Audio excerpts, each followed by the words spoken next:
العالمين وبنعمته تتم الصالحات أشهد أن لا إله إلا الله وحده لا شريك له وأشهد أن محمدا عبده ورسوله الكريم اللهم صل وسلم على نبينا المصطفى محمد وعلى آله وأصحابه أجمعين أما بعد رب اشرح لي صدري ويسر لي أمري واحلل عقدة من lisani yafqahu qawli. Segala puji bagi Allah, kemudian salawat dan salam kepada Rasulullah, pada keluarga dan seluruh sahabat-sahabatnya. Jamaah salat duhur yang Allah muliakan insyaallah. Di pertemuan kita yang lalu kita sudah membahas tentang fadilah ketika berbuka puasa, mulai dari fadilah mempercepat berbuka, kemudian ada sunnah-sunnah yang jangan ditinggalkan ketika berbuka, yaitu berbuka dengan kurma, kemudian sebelum berbuka membaca bismillah, lalu membaca doa setelah berbuka, lalu kemudian lanjut dengan doa pribadi. Nah, kemudian setelah makan jangan lupa mengucapkan rasa syukur kepada Allah melalui beberapa doa. Jadi banyak orang yang habis makan tidak lagi mengucapkan alhamdulillah. Padahal Rasulullah sallallahu alaihi wasallam mengajarkan dari hadis Mu'az bin Anas dari ayahnya, Rasulullah berkata, "Man akala ta'aman," barang siapa yang sudah memakan suatu makanan, faqala, lalu kemudian dia mengucapkan, "Alhamdulillahilladzi at'amani hadza wa razaqini min ghairi haulin minni wala quwwatin ghufira lahu ma taqaddama min dzambihi." Barang siapa yang sudah makan sesuatu lalu mengucapkan kalimat alhamdulillahillazi at'amani hadza wa razaqanihi min ghairi haulin minni wala quwwatin, maka diampunkan semua dosa-dosa kecilnya. Hadis riwayat Tirmizi.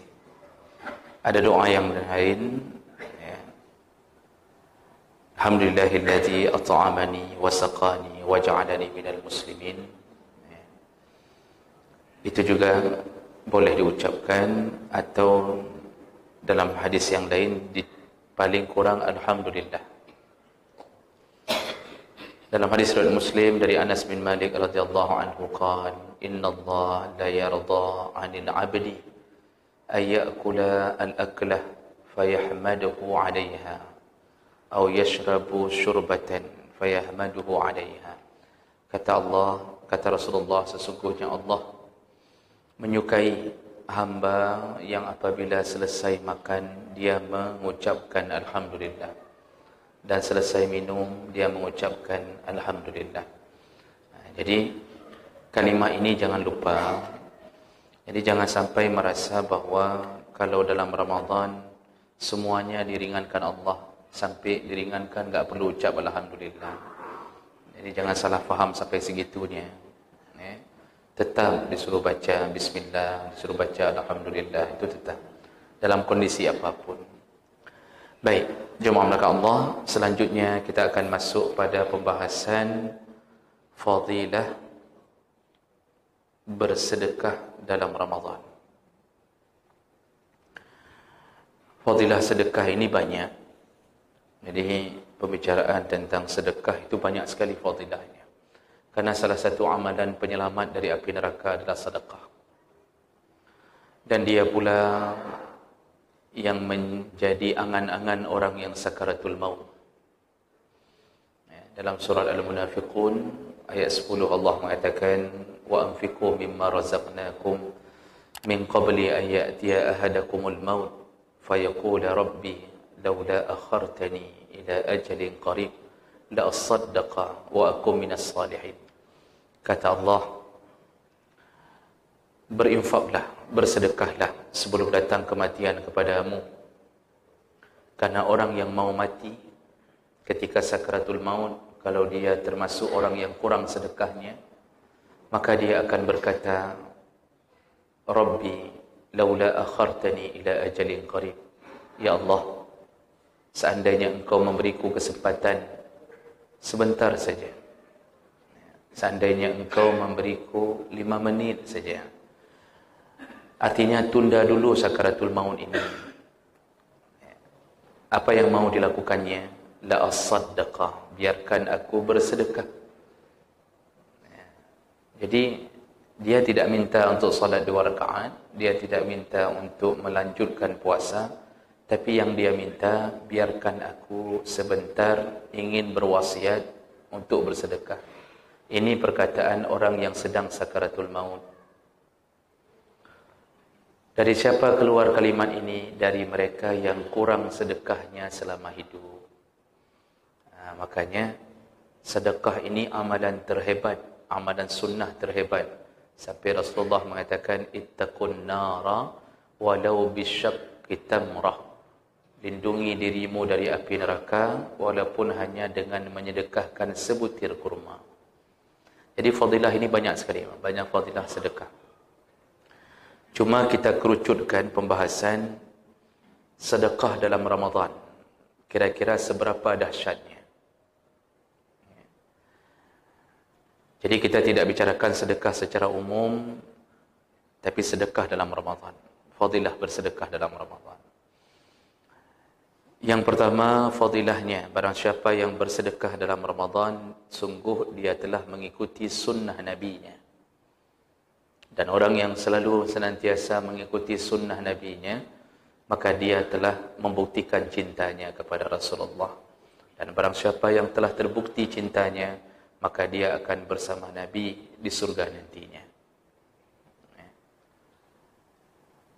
Rasulullah sallallahu alaihi wasallam menyebutkan, anta ma'a man ahbabta. Engkau dibangkitkan di akhirat nanti bersama orang yang engkau cintai. Jadi siapa yang kita cintai, siapa idola kita, ya dengan dialah kita bangkit. Dengan dialah kita bersama. Dan ada beberapa hadis yang Nabi menyebutkan kebersamaannya bersama beberapa orang dengan amalan-amalan sunnah. Di antaranya Nabi menyebutkan, ana wa kafilul yatim, aku dan orang-orang yang menafkahi anak yatim. Bu'istu ana, aku dibangkitkan bersama orang-orang yang memelihara anak yatim, kahataini, seperti 2 jari ini, kata Rasulullah. Wa huwa yushiru ila subabah wal wusta. Dan beliau ketika mengatakan 2 jari ini, beliau mengangkat jari subabah, jari telunjuk, subabah, wal wusta, dan jari tengah. Artinya tidak ada jari lain yang menjadi penghalang. Begitu dekatnya orang yang pelihara anak yatim dengan Rasulullah di akhirat. Kalau ikhlas, jangan pamer-pamer di Facebook, jangan posting-posting, sembunyikan amal itu. Jadi yang memelihara anak yatim ternyata tinggal bersama Nabi satu komplek di surga Firdaus. Jadi kalau kita ketemu sama pemelihara anak yatim, pat tinggal drone, dong di surga, di kapling yang mana? Di surga bawah, yang bagian bawah. Tapi sudah okey lah daripada masuk neraka. Lalu kita tanya sama pemelihara anak yatim, drone pat tinggal. Dia jawab, saya di komplek yang ada Nabi di dalamnya. Beda, Pak. Surganya sama-sama indah, tapi kita bersama Nabi SAW. Dan siapa mereka yang mencintai Nabi dengan amalan memelihara anak yatim. Jadi ada beberapa hadis yang lain, yang sejenis, membuktikan ada kode dari Nabi bahawa yang melakukan amal Nabi, dia akan bersama Nabi sallallahu alaihi wasallam. Dan salah satu amal Nabi iaitu Nabi sallallahu alaihi wasallam ketika datang Ramadan, maka dia memperbanyak sedekah. Ini berdasarkan hadis keterangan dari Ibnu Abbas radhiyallahu anhuma, qala kana Nabi sallallahu alaihi wasallam ajwadun nas bil khair. Kata Ibnu Abbas, Rasulullah itu manusia paling dermawan. Wa kana ajwadu ma yakunu fi Ramadan. Tapi ketika masuk bulan Ramadan lebih dahsyat dermawannya. Jadi Rasulullah di luar Ramadan saja sudah dermawan. Dalam Ramadan lebih dahsyat, lebih hebat kedermawanannya. Ya. Hina yalqahu Jibril, dan itu dimulai ketika Jibril mendatanginya dalam Ramadan. Artinya mewahyukan datangnya Ramadan. Ramadan ini kan disyariatkan tahun kedua Hijriah. Jadi Jibril turun mewahyukan tentang datangnya Ramadan. Di situ langsung Rasulullah meningkatkan volume sedekah.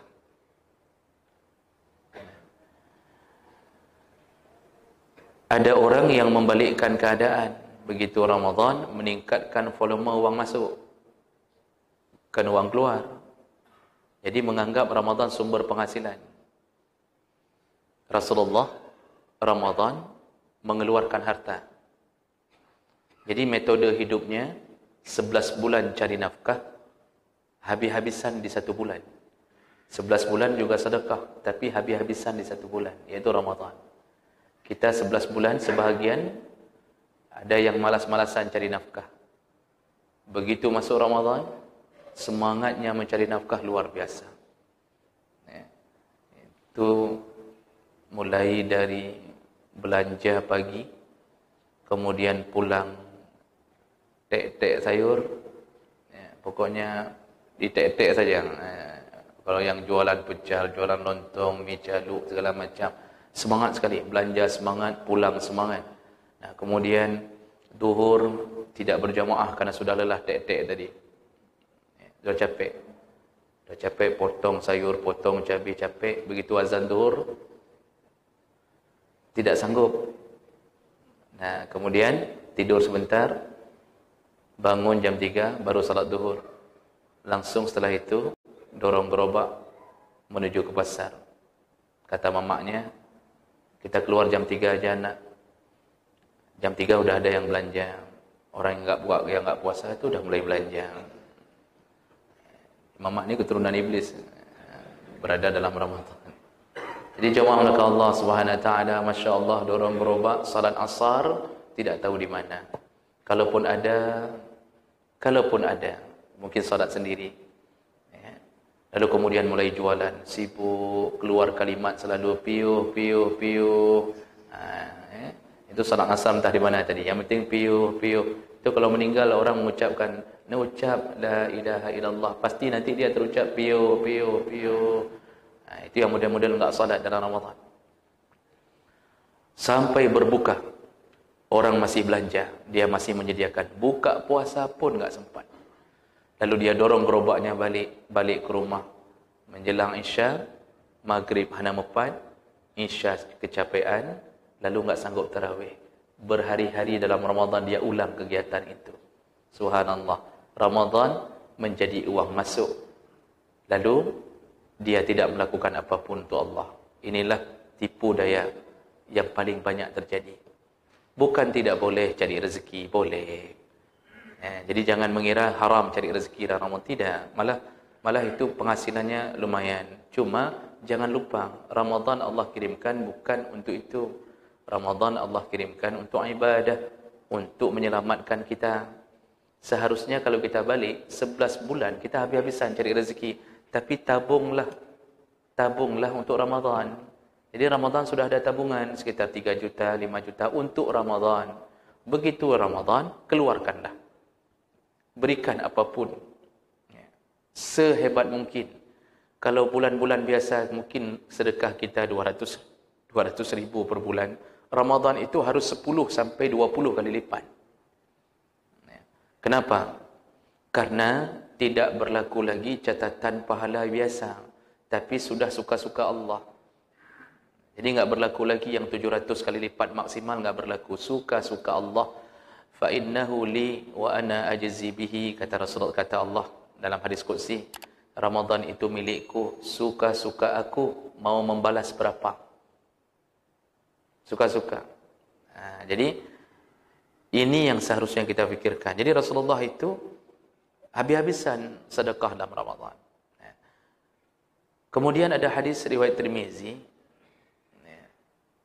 dengan derajat yang hasan. Ada yang mengatakan hasan gharib, ada juga yang mengatakannya dhaif, tapi dikuatkan oleh hadis yang lain.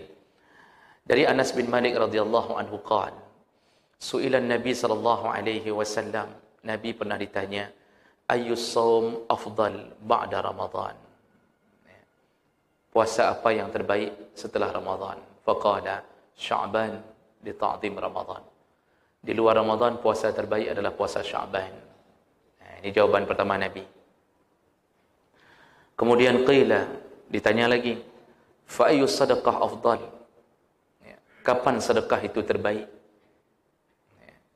Qal sedekah fi Ramadan, yaitu sedekah dalam Ramadan. Hadis ini Rasulullah menegaskan sedekah terbaik adalah sedekah dalam Ramadan. Jadi jemaah maka Allah Subhanahu wa taala, jangan lewatkan Ramadan tanpa sedekah.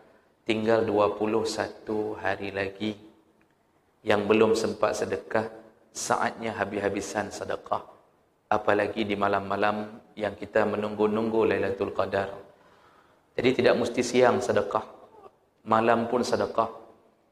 Malam-malam penantian Lailatul Qadar, kalau kita sedekah di malam itu, pas kebetulan Allah berikan malam itu Lailatul Qadar, maka pahala sedekah kita melebihi pahala bersedekah 1000 bulan.